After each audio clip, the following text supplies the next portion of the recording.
Okay, so I've had a request from a buddy of mine from Periscope on how I build my frames for my paintings. I'm going to do a short story clip here on my process, how I build my frames for my paintings.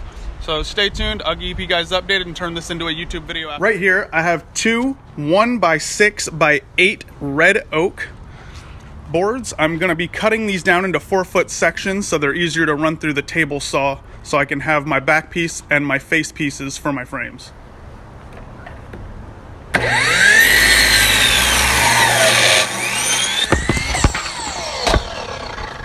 They're now cut down into 4-foot sections. This kind of gives me some maneuverability as far as cutting my angles to build my back frame and my face frame. I'm going to run them through the table saw now to get the widths I need out of each one in order to build each section. Since I've done this before, I have a couple templates already made for the base of my frame, which gets tacked to the back of the painting, and then for the face of the frame, which flips up like this and gives you the face of the painting and gives it that floating look. So here I have my base width. I'm going to go ahead and put it in my saw, and I'm going to push my guard to it so I have the exact width that I always cut for the base part of my frame.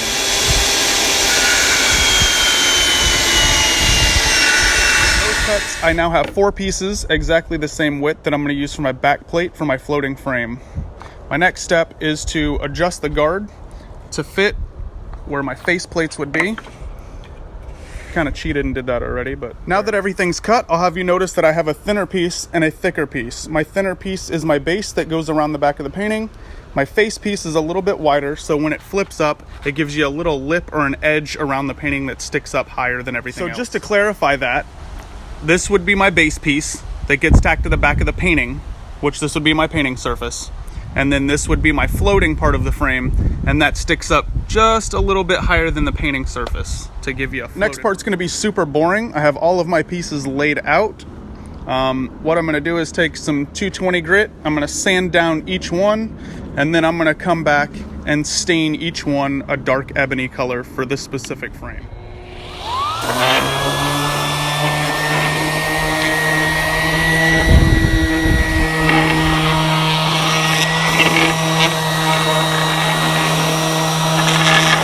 Now that I have them all sanded on each side, I'm going to come over here. I've got an ebony wood stain.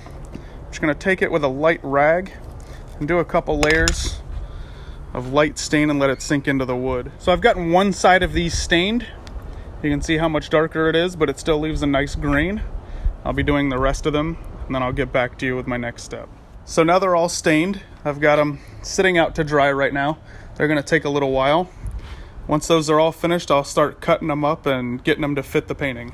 All right, next step now is I'm going to be cutting a 45-degree angle on the end of these and then matching them up to my actual painting so it's a perfect custom fit, and then I'll be tacking them together. The first one is cut. I've got a 45-degree angle. I've matched it up right there.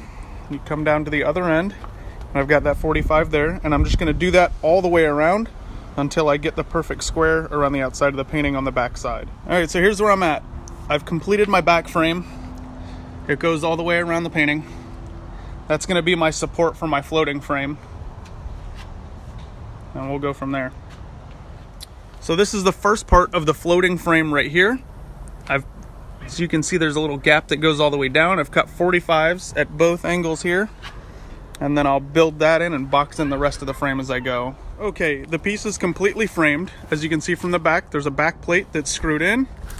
And then as you come to the front, you can see it's floated all the way around. Gives it a nice look.